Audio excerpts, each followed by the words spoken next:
Hey Guru Nation, welcome back to the clinicaltrialsguru.com. This is Dan Sfera. I've got a very special guest with me today, Angel Rebo, President and CEO of Peninsula Research in Florida. Angel is a physician assistant. We're going to get into a lot about physician assistants and why PAs are underutilized in research, why sponsors should consider PAs and nurse practitioners more, why sites should consider bringing on board a bunch of PAs and nurse practitioners like our sites have been doing here. But first, we just want to learn more about Angel. So thanks for coming on, Angel. Thank you for having me. And so how did you get started in research? Give us a little bit of background on yourself. Sure, you bet. I became a PA when I was in my 40s. I tell people all the time that I had a midlife crisis and decided to go to medical school. So it's kind of different approach to that. But I have been working as a Spanish translator and patient advocate at Parkland Memorial Hospital in Dallas, big county teaching hospital. Okay. And UT Southwestern Medical School was attached there, so I knew a lot of the professors there. And so after working as a translator for a long time, I kind of got bored. I got to the point I could do simultaneous translations, and it just became very boring to me. And I wanted to do something more. And so all the professors were like, "You need to go to medical school. You learn a lot about medicine. Being a translator, working in every area of medicine," which I had. But by the time I looked at going to medical school, doing residency, doing a fellowship, it'd be time for me to retire because I was already in my 40s, right? Yeah. And so I just didn't see that as being feasible for me. But I did know a lot of PAs that worked there at Parkland, and so I looked into the PA profession a little more. And I thought that was more doable as far as the time frame, and I didn't mind working in a collaborative team for patient care. And so I didn't have an ego thing where I had to be the ultimate word. So I was fine with that. So I chose going to PA school.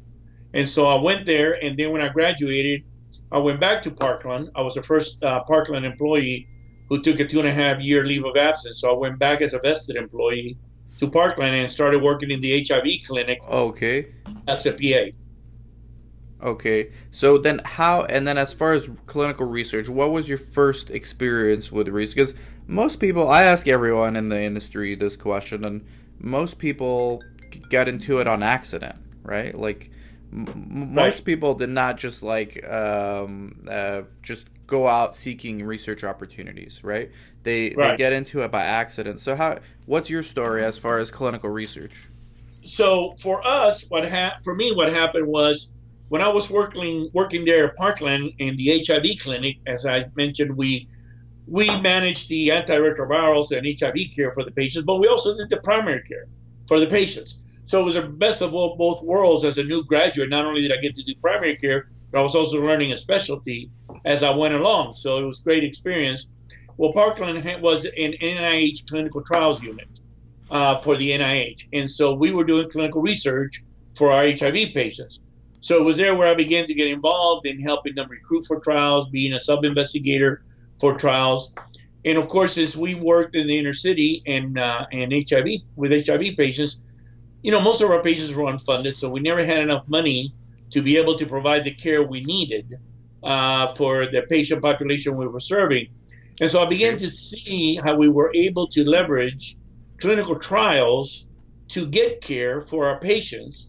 So, for example, every patient that qualified for a study, we would be able to get genotype tests for HIV. We would be able to get sensitivity tests. We would be able to get lab, if they qualified for a trial.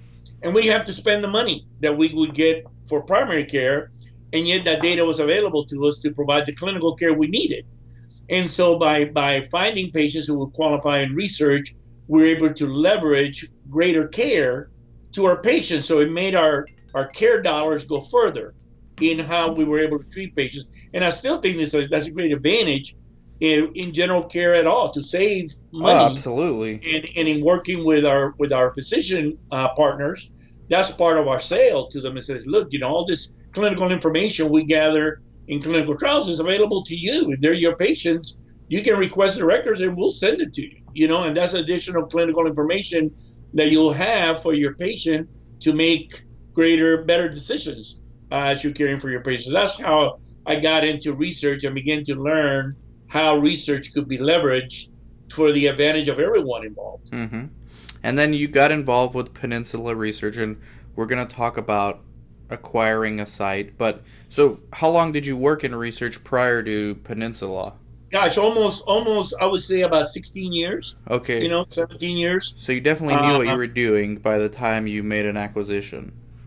I was working still in HIV, working for a nonprofit organization that is called an AIDS service organization down in the Rio Grande Valley, and I Okay. was a clinical director there. And we were doing research there also, and again to try to generate some funds for the ASO.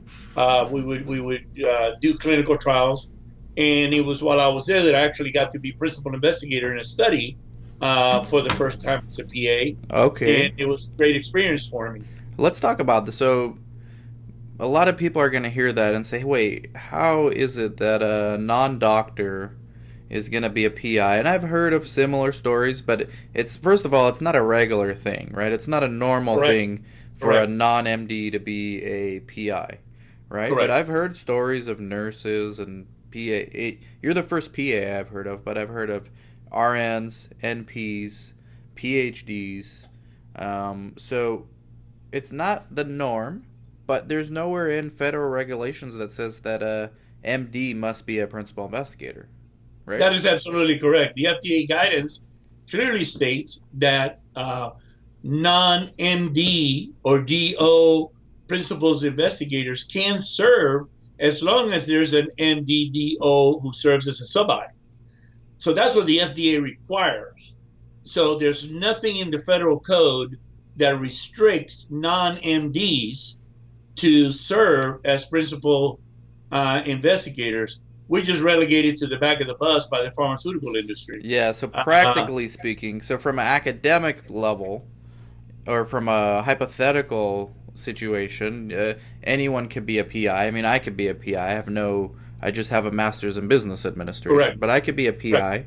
I've actually been offered once, but they turned it down quickly. But that's another story. But it's because we were surrounded with a lot of MDs, right? Right. But I was surprised when a monitor actually suggested, because one of the sites, I'll just tell a little bit of this story because I don't think I've ever told it before. A couple years ago, I was involved with a one site of mine, and there was an issue with PI oversight for a particular study. And I was a sub I because I was doing a lot of the rating assessments. It was a psychiatric study. And I had a lot Right. of experience with psych. That's where I got started, about 12 years at that time. Um, and so the monitor, was always dealing with me instead of the PI. But we had a lot of other sub Is as well on board, but I was the one. And so she said, you know what? Why don't we make you the PI? She said it like jokingly. And I was like, yeah, that'd be great, but we know that can't happen. And she said, well, there's actually nothing in the guidance. So that's when I learned that whole thing. There's nothing in the guidance. So she Absolutely. took it to the sponsor. The sponsor actually discussed this with me. They were ready to do it, but then they got cold feet because they were like, well, we don't want to raise any red flags here. So Well, the let's just. lawyers got involved. Yeah, the lawyers got involved, but it almost happened. And I have no Absolutely. clinical Yeah. background. I mean, I'm a business person. Like, yeah, I was a pre-med student, but I don't have any like official license or certification as a clinician. Correct. But it almost happened. So I guess like when you're a PA or an NP, like you're doing this stuff every day. You're doing everything a doctor does anyways. It makes Correct. sense. But why don't they? You said the lawyers get involved. So is that Well, the it's roadblock? just a prejudice that exists. It's an academic. Of course, medicine we know that it's a very hierarchical institution, if you will, and so it flows downhill, and so there tends to be um, even your academic centers, there tends to be almost an elitist view sometimes Okay. for people who are, for example, not in academic centers. I know I worked at one, Okay. so I can say that. I worked for a long time at an academic center, and Yep. I certainly understand that. So there's this idea that if you're not in an academic center, or if you're not of a certain degree or status, they equate that with competence, Mm-hmm. Mm-hmm. which is totally a false paradigm. Mm-hmm. Uh, in my career as an HIV specialist, certified by the American Academy of HIV Medicine as a HIV specialist, I have trained multiple physicians, MDs who were new to HIV, but Sure. because I have more clinical experience treating HIV, I trained them Yeah. in clinical care of HIV. Even in one instance, they were actually my supervising physician, but I was actually teaching them about HIV care, which was Yeah. an interesting paradigm. But my point being is that, the issue is really competence and clinical competence to care for our patients and have patient safety for them in the conduct of clinical trials. And I think that sponsors lose sight of that, Mm. and they want to hide, or they want to use, because lawyers, all they understand are degrees, so they want to use degrees as a shell or a mirage of competency, Mm. which doesn't necessarily. It's like clinical trial experience, for example. Yeah. You know, we were recruiting for a neurology study, and we had a new neurologist came on board. He's a KOL, key opinion leader, Yep. has been in practice for a number of years, has a very large practice, but was research naive. Mm. Okay, Mm-hmm. and so this company wanted our for a neurology trial, they wanted our family practitioner who has 15 years experience in research to be the PI because he had 15 years experience for a neurology trial. And I'm like, that makes clinically no sense at all. I mean, our neurologist, although he's research naive, is far more versed clinically to take care of neurology patients than our family. I love my family practitioner, great Wow. clinician, Yeah. but we had this. They were just looking at research experience, same Yeah. identical paradigm. There's so They much. look at PAs and MDs, and they don't look at. They just look at the degrees. They just look at research experience, and they don't look at clinical competency as the actual measure. And who loses in that? Who loses in that is the patient, Yep. because they get the person who has the research experience but may not have the clinical expertise. So they look good on paper, but are we really doing what's best for the patient? Or are we doing what's best for the subject to try to get the most clinically competent individual to serve as principal investigator Mm-hmm. on the study, or to be the point person to make the clinical decisions? So that's my issue with this whole deal, is that we put the cart before the horse, and we're not really doing what's best for our subjects and our patients. Yeah, it's almost becoming a theme in every interview I have with people with throughout the industry at different levels, vendors, sites, pharma, CRO. There's like a huge disconnect between the people designing these studies and then the people actually like enrolling patients and the doctors, the real world doctors who do research, which in my opinion those Absolutely. are the best model is a doctor with a private practice that does a study as well, because they get research naive patients, they Mm-hmm. give their own patients better treatment options, alternatives, they give good data. As long as you have a good coordinator, you're going to have good data for the sponsors, timely query response rate, all the metrics that they use now. Right. But the sponsors continue to go to universities and hospitals and bring on experts, like you said, on paper, but when the rubber meets the road, there's no patients to be enrolled. And I say, yes, the patients suffer from this, but we all suffer because this is why we're paying so much when we go get our medications, right? I will, absolutely, and that's why 50% of sites do not give one evaluable patient. As the data has shown, 50%. for years. Yeah, Say that again, 50%, 50%. 50% of sites that general on nationwide, as the industry as a whole, SCRS has reported that 50% of sites do not give one evaluable patient. For an You know, average study. so for an average study, yeah, all comers, kind of taking all across the board. And so that's why when we argue budgets, for example, and they want to slap us with fair market value, I'm like, wait a minute, I'm not fair market value because you're taking into consideration sites who 50% of sites who aren't going to give you one evaluable patient. I'm in your 95th percentile of sites. Mm. Okay. So let's not talk about fair market value because you throwing me with all the dogs in there. Yeah, They don't they'll throw the book at you with the Sunshine yeah. Act, and hey, we can only do what's right, fair market value. We did a whole webinar on that yesterday. It's a day-to-day thing that we're dealing with, and the sponsors are getting like a little trickier on the budgets. I don't know if you've noticed, but Oh yeah. yeah, like they're they're pulling some weird stuff, and I think it's mostly the CROs, to be honest with you, not the I sponsors. agree. Yeah, and I'm getting that from a lot of different sources as well. Like we had a budget recently, and my business partner Chris now does all the budgets, but I used to do a lot of the contract budget negotiation myself, and it used to be more straightforward. But now they are trying to. I guess their margins are getting slimmer, the CROs, and they're trying to pull fast ones on you with these negotiations. Like you'll ask for an increase, they'll give it to you, but then when you get the actual budget to sign, you see that it's actually somehow less than what they originally Yes, gave sir. you. Yeah, what's going Or on with items this? missing. Yeah, or Yeah, items missing. right. Yeah. You have to be very detailed, and looking over everything and make sure that it matches as per your agreement is concerned. Yeah, I And thought so we were yeah, dealing we with CROs, not with the used car salesmen. This is yeah, I mean, I think it also about increasing margins, but there's a difference between wanting to increase your profit and being unethical, you mhm, know, mhm, and that's my problem with some of this stuff. We go the extra mile because we are a Christian company and our testimony and our faith is very important. mm. So we make it a point that our word is our bond, and we stand by the work we do. We'll make mistakes just like anybody else, but if we make a mistake, we'll make it right. And I want people to know that our yes is yes and our no is no. We refuse to inflate feasibilities, for example.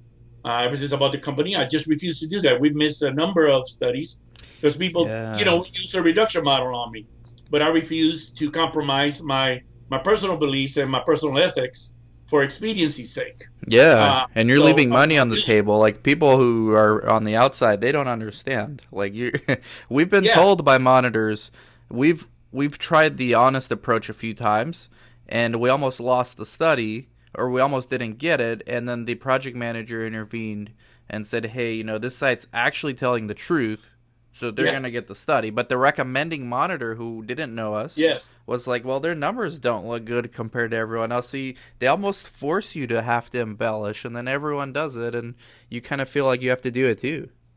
Well, it really does, and that's why we're talking in the acquisition about having a culture, and Mm. how important culture is in a site, and that's why our employees understand.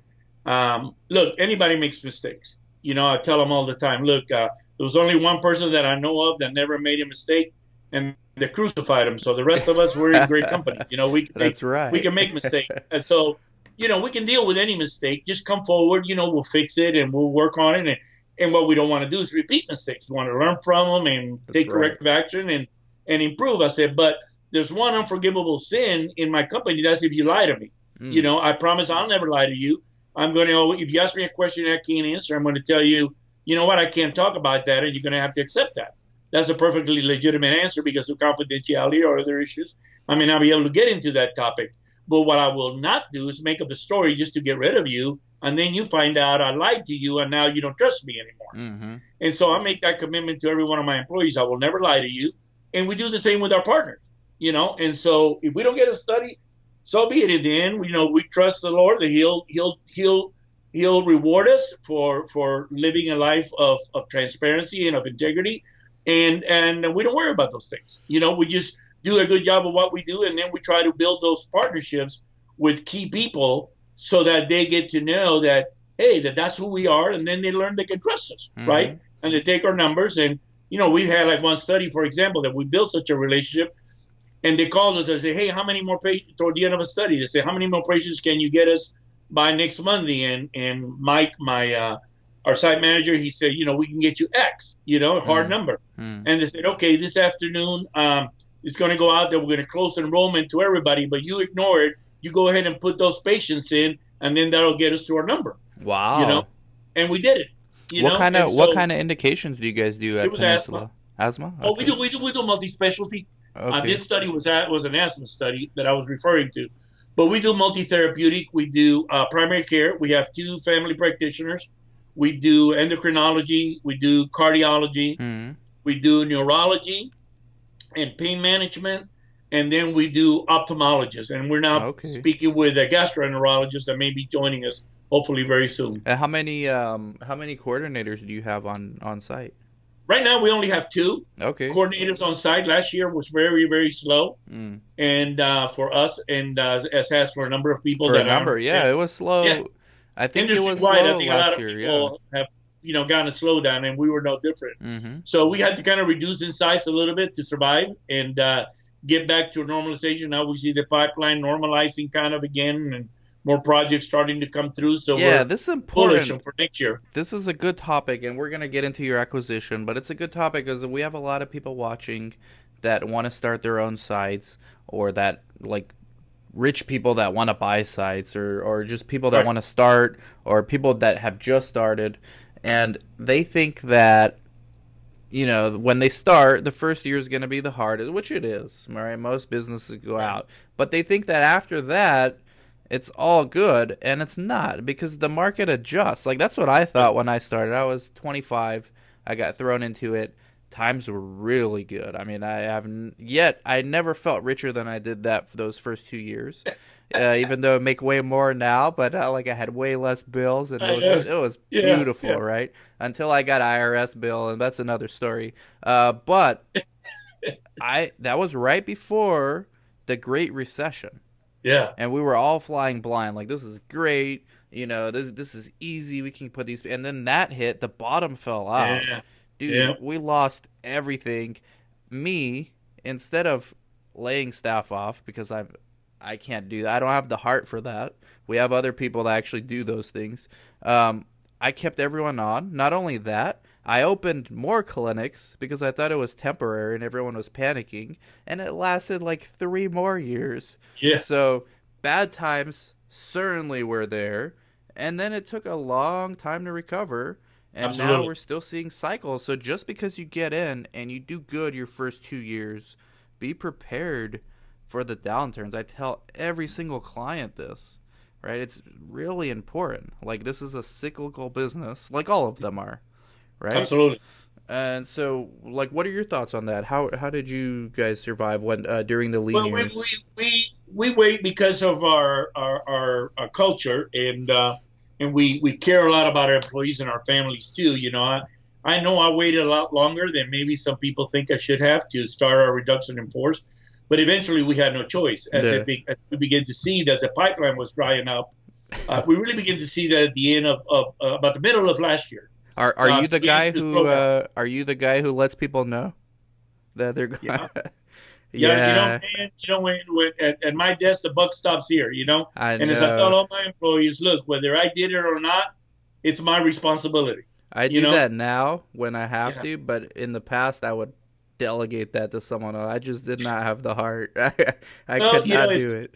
it's hard. We were able to find employment for all of the people that we had to let go, and they were very appreciative of that.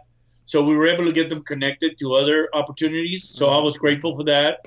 That the Lord help us to find opportunities to get the employment for our employees. But yeah, so it was me. Yeah, and that's the truth. When you are the president CEO, whether I did it or not, I'm responsible. Hmm. And people like authority, but they don't understand responsibility.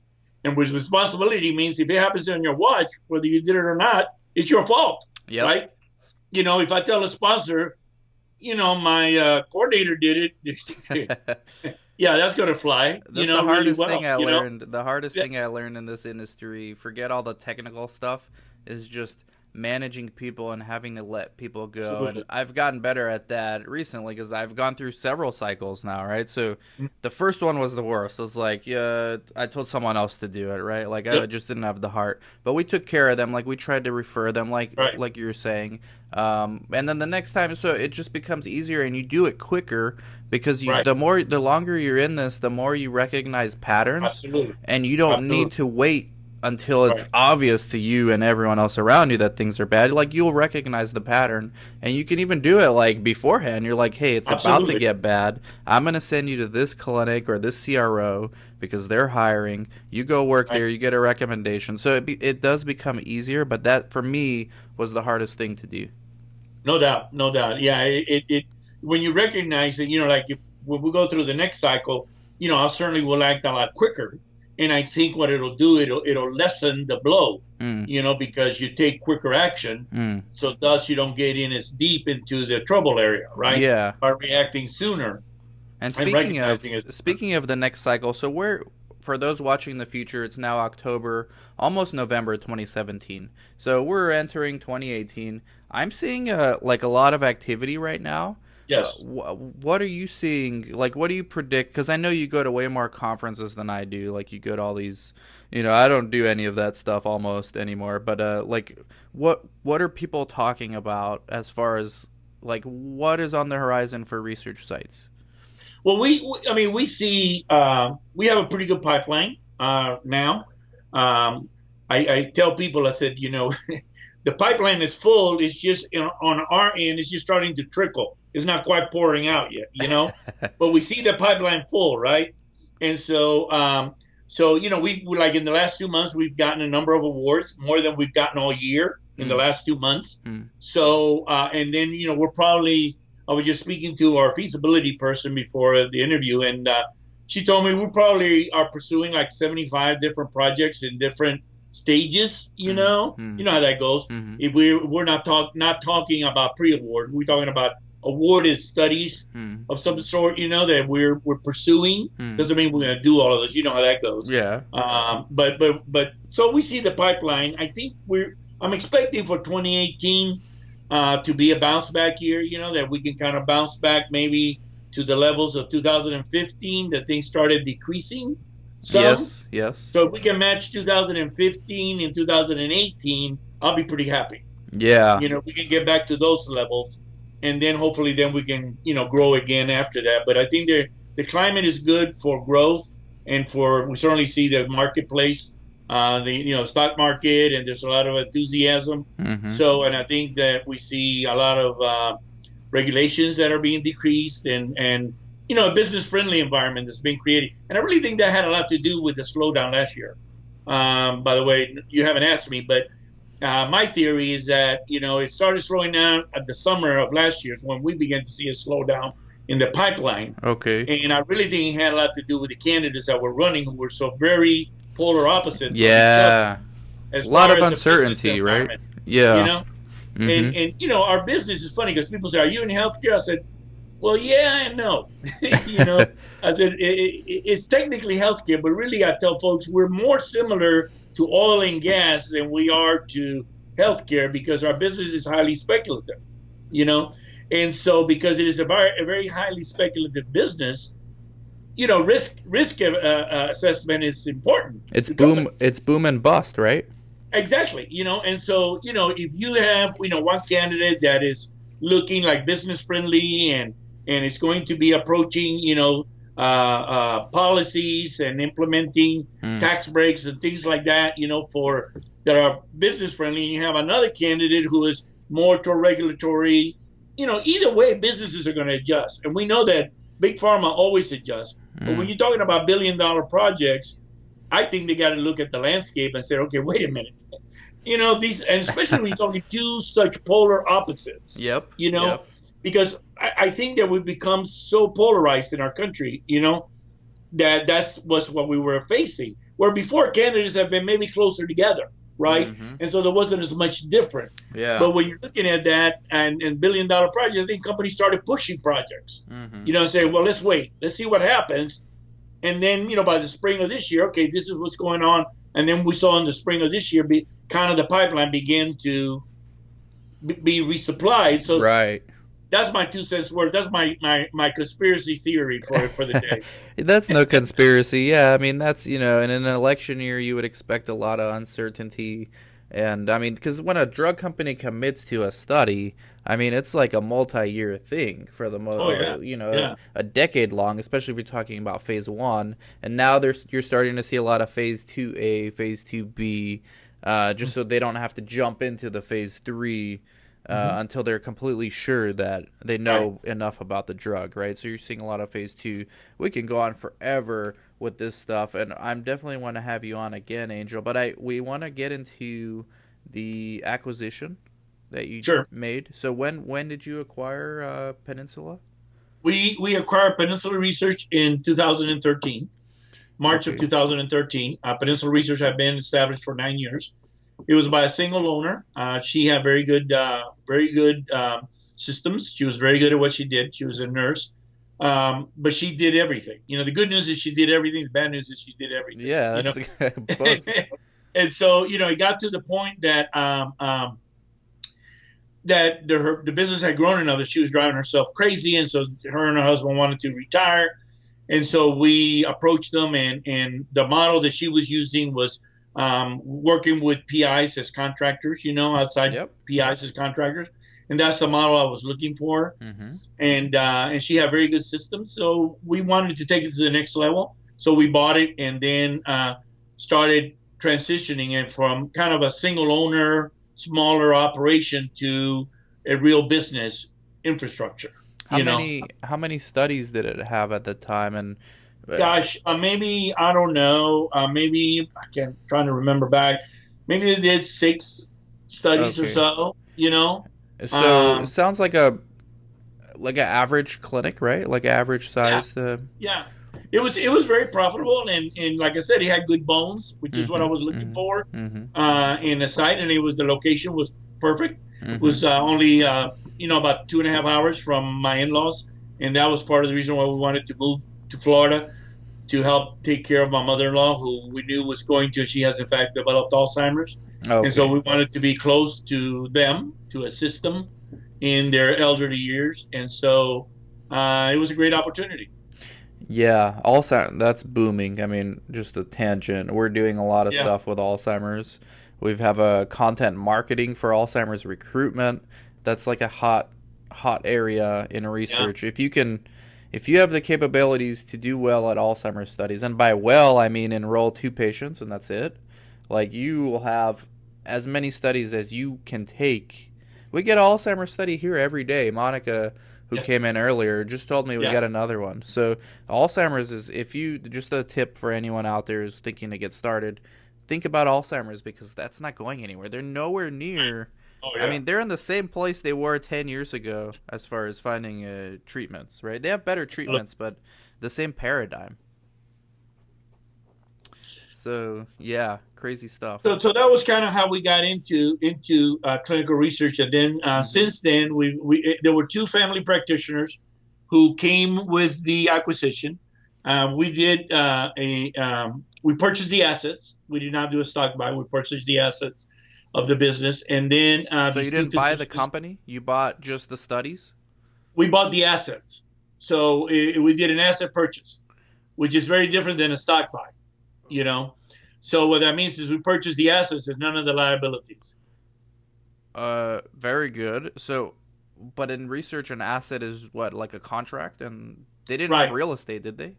Right. No, it was with the contracts, the database, the relationships that they Okay, had. okay, So that's what you were purchasing. okay. The goodwill, you Smart, know, smart. that's what you were purchasing. And so we make sure that we took some steps to make sure that we had a very clear legal line drawn as far Mm-hmm, as the purchase time, mm-hmm, so that we were able to draw a line between our ownership and new ownership. mm, And so that was very helpful, mm-hmm. because if there were issues previously between a sponsor and former owner, not saying that there were, but if there were, then we could say, well, wait a minute, that was them, that's not us. Mm. And also in contract negotiations, they say, well, you did studies for us 3 years ago, and this is what you were charging. I said, well, that wasn't us.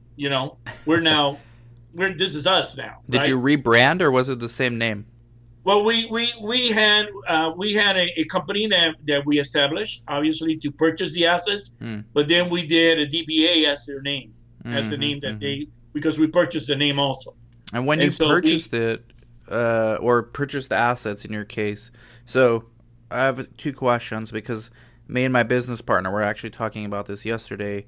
We get a bunch of offers now, and we have not. Well, we have invested in some, but not the traditional way. So, how did you keep? Because you mentioned that this nurse was doing everything. So, and she wanted to retire. So that to me, I'd be scared because hey, why am I gonna buy this when she's gonna leave? She is the business, right? So did you arrange for her to stay on for a certain transition period, or how did that work? yeah, we did. Yeah, we did arrange for a transition period.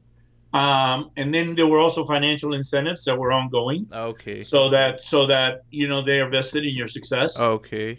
So you can structure the purchase so that there's they don't take their toys and go home. Is that is that for the There's PI also? The well for the PI there's incentive in that even though we did not purchase the liabilities, that's just from a legal perspective, but they still had liability with the FDA. So like if we made some arrangements about, okay, if we get an audit that was under your auspices, this is how we would handle it. And if there was an audit that was with our auspices, this is how we will handle it. That was between me and the owner that mm, we made that, or the former owner that we made the arrangement. But as mm, far as the PI, he was responsible regardless, right, because the right. PI was responsible to the FDA. And so the only difference was it was an audit that was with her auspices. She was responsible making sure she worked with that sponsor and the PI to handle that audit. I did not handle it. Mm-hmm. We facilitated access of records and things like that, but but it was not my responsibility to handle that. Yeah, Uh, the former owner was responsible to handle that. because you mentioned something that people rarely talk about, but it's so important. I talk about it. I try to talk about it a lot. I don't end up talking about it very much either, but it's company culture, right? And you mentioned Absolutely. that like 5 times today, and I think that's very telling on what kind of. And I know very little about you. I mean, we this is the first time we talked, but that tells me a Hopefully lot not the about. last. No, it won't be. We could go on forever with this kind of stuff, but that's telling about you. Now, how do you? Because I think that's extremely important. How do you? It helped that you moved there when you purchased the Yes. site, right? Because now you Yes. can get in there and you can create a culture. You can mold it to how you want it to be, right? It's very different if you're gonna manage from afar because that whatever that site is, it's gonna grow a life of its own. Well, even if it's just two people in a company, they're gonna create their own little environment unless you're there. You have some ownership or some management in place. Um, but as far as the PIs and the staff, so it's important that they like you, right? Like the new owner, it's important that they have your back. So how did Yeah. you make sure that that happened? Well, I mean, trust is earned. You know, um, so you have to demonstrate to people that your word is your bond. And that you're a person of integrity, and that your yes is yes and your no is no. So at the beginning, obviously, it's going to take time. There's no replacement for that. Hmm. You have to develop a working relationship with certainly the PIs that you work with, and once they find out, I mean, really, one of my PIs, we've now grown from two PIs that were family practitioners to seven, and a lot of those PIs came on board because one of these family practitioners recommended to his colleagues to come work with us Hmm. because he saw how we worked, and he saw that we were Ah. people of integrity and that we were people that could be trustworthy and that we do what we say we're going to do. Mm-hmm. And even if it's to our detriment. I mean, we commit to something and then it turns out negative. Well, you just got to swallow it. It's just the way it is, Yeah. Yeah. and it's part of doing business. But your word is your bond, and you carry through your commitments, and you do what you need to do, Was this the to make first it right. site? Was this the first site that you were the owner of? Like your previous The owner, experience? yes, the owner I was. I started another site that I ran for a large group in Texas, and we started it from scratch. and in 3 years we were breaking even and grossing over $1 million in But you just a were year's not the time. owner. You were I just was not the owner. I okay. was supposed to be, but somehow it didn't quite work out that way. SMO? And Is that an so I SMO? ended up getting squeezed out of that deal because I was very naive and I learned a lot from that experience. That helped me from this Yeah. opportunity, Yeah. and certainly learned a lot from this opportunity if I was to purchase another site. You always learn, right, from Yeah. every step. It lit the spark. Was that an SMO? I'm just curious. No, No? Okay. no, it Cuz was it was a large group in East Texas that okay. had over 100 physicians and PAs and NPs Mhm. that worked in just about every conceivable therapeutic area. Mm. They had their own lab that the group owned, and then they had their own imaging center that the group also owned, and they wanted to open a research department. And so they came to me and said, "Can you open a research department for us?" And I was like, "I don't know, I think so, I guess." And they said, "Okay, you're hired, go do it." Good. And that was it. Okay, good. But And so that was the that beginning. sparked the initial that created the initial spark for you to say, "Hey, I can do this for myself," right? Well, at the end of that, even though it was disappointing and that I got squeezed out and things that were committed to me did not happen, what they couldn't take away from me was that when I started that process, I thought I could do it. By the time I got done, I saw that I had done it. Yeah. And so it just changed the whole dynamic. Plus, I developed a whole bunch of relationships by working those 3 years and starting that center, which those relationships, they continue to go on. And I brought with me when I came here because people, I mean, I have a guy that one of the studies we took over here was a project manager on a study, and he had been one of my initial monitors in Texas, many years ago on an HIV study we were doing. So we knew Yeah. each other from years back, You know you know? what, Angel? A lot my fastest growing, because I do consulting, where we help people start their own clinics across the Mm-hmm. country.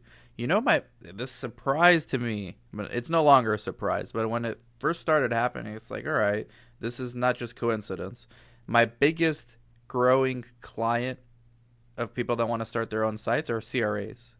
Yeah. Like almost for every three clients that I get, two of them are CRAs. It's Well, you have those crazy. relationships. Yeah. It makes a difference. So it's very rewarding. And that's why then it was like, okay, if I started this from scratch for someone else and we made it profitable in 3 years, and we're breaking even and really we're going to go from the red to the black on the third year, Mm. it's like, okay, well, I can certainly buy something that's already an Yeah, ongoing endeavor yeah. and certainly take it to the next level, Now, right? how did you meet that person that you acquired the site from? How did was it through a I conference? had a broker. I had a business broker that I Ah, worked with. okay. I again, because of my faith, I wanted to work with someone that was like-minded and that understood my value system and exactly what I was looking for. And so I was able to work with Empire Business Brokers from South Carolina. And Alan, he's the owner, and Empire. I'm gonna Alan write. Melton, Yeah, I'm gonna write Alan this down. Melton from Empire Business Brokers. He's a Christian and a very ethical man and a great businessman, and he continues to be one of my advisors to this day. That Empire I Business just talked to him Brokers. last week. About bouncing something off of him Hmm. because again, he's a business broker and he does a lot of business coaching, and so he's one of my advisors that I have a resource and I call upon. But Hmm. I work with him and we still kind of, you might say, work. We still have a relationship in that he knows what I'm looking for now. I would be open to maybe acquiring other sites in the future, Mm. but my requirements now have evolved based on my experience, right? Yeah, In my yeah. current situation, like as I mentioned before we started recording, I wanted to move here. So when I bought this, I knew that she was leaving, but I was going to come in. So Yes. that was okay. Plus, I wanted to establish my own culture, right, Hmm. in the company. So that worked for those purposes It worked at that well, and time. I just answered my own question from the past.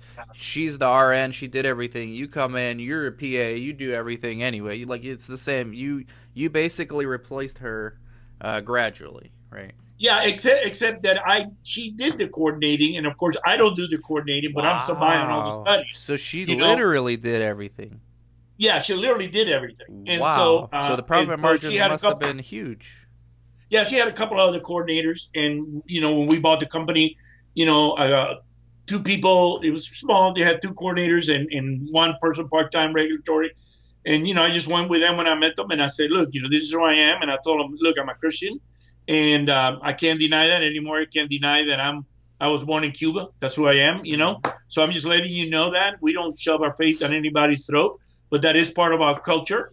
And so you just need to know that, because if you hear me say things like, well, I don't know, we'll have to pray about that, or the Lord knows, you don't call 911 and say, bring the crazy guy and this guy's going nuts on me.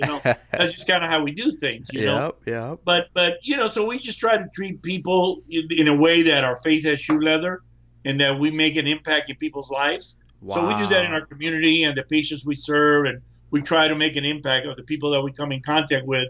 And we've done that with some of our CRAs and business partners who have had need. We've been able to maybe assist them and minister to them in a way that is fruitful. And so we just try to be very practical in everything we do. That is big time. I'm really impressed with you guys' with you. And I don't know anything else about you guys. It's just you. Just Angel. That's all I know. But that's right. It's good enough. It certainly sounds like you're building a good culture. You know what you're doing. We need to have you back on again. We need to talk more, raise more awareness about the PAs and the NPs. Absolutely. Because everyone, and understandably so, needs to bring on PIs. But a huge hack, and this is how you and I started talking, is bringing on NPs, bringing on PAs, just looking at unconventional sources, because they see patients, right? They treat patients. Oh, absolutely. They have clinics that they run by themselves. And they have more time. PAs and NPs. They have more time than most doctors, and most of them have smaller egos. Well, yeah, absolutely. And so they're a great resource for patients, as you mentioned in your previous segment that you did about NPs. They absolutely are. And I think that sponsors and CROs are missing that pool of potential investigators and of potential subjects that could be brought on by resisting the utilization of PAs and NPs who have the adequate clinical competence in that therapeutic area to serve as PI for a study. I think they're just shooting themselves in the foot. But that's okay, though. That's an opportunity for the sites out there, because if you're just starting out, you make the change from the bottom up, and you're going to be rewarded for it. Because if you're a pioneer, you're bringing on, you found a hack, and we've brought on NPs now at this clinic. We just added 3. We're adding 3 more at my other clinic, because we just got sick of chasing doctors around. And we're like, we have these people here. They're the same thing. In fact, we can actually reach them. We can actually access them when we need to, right? As opposed to a doctor. So, fantastic. There's plenty of opportunities in this industry. Angel, where can people get a hold of you? So our company, again, is Peninsula Research. My email is angel@pri-fl.com.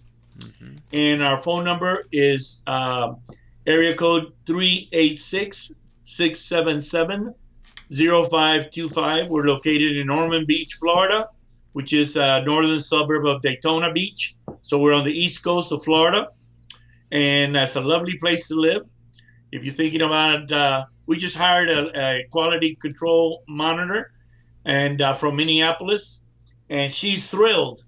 Yeah, she's going to come in the winter. Florida. She's going to come in the winter, the new home for the winter. Well, she's here now permanently. Oh, permanent. Moved, actually, with us as our internal quality control monitor.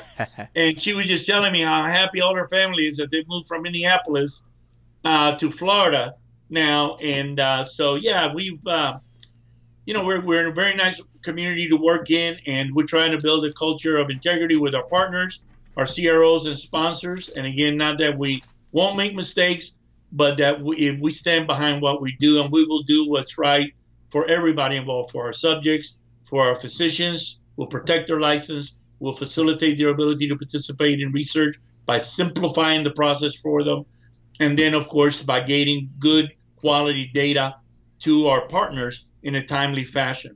So I thank you for this opportunity, to speak, and hopefully we'll get a chance to address other topics in the future. We're going to do as many as you want. We'll have you on regularly. This was a lot of fun. I actually learned a lot. We're going to bring you back on however often you want to, okay? Okay, thank you so much, Dan. Thank you, Angel, and thank you everyone else for watching and listening. This is going on the podcast too. Angel, you know I have a podcast? Yes, Oh, good. that's Okay. where that's I actually been a lurker. I've been one of those lurking your podcast The behind the scenes. podcast. So Okay, so you've been listening, not watching the videos. You've been listening. what I've been doing the videos and watching the podcast. Actually, I've Okay, been doing good. both. Good. Okay, good. That's relatively new, so I'm glad that people are listening. Thank you, Angel. We'll have you on again, okay? And thank you, everyone, for listening, watching, and send all your questions to me or Angel. We'll catch up later. Bye bye.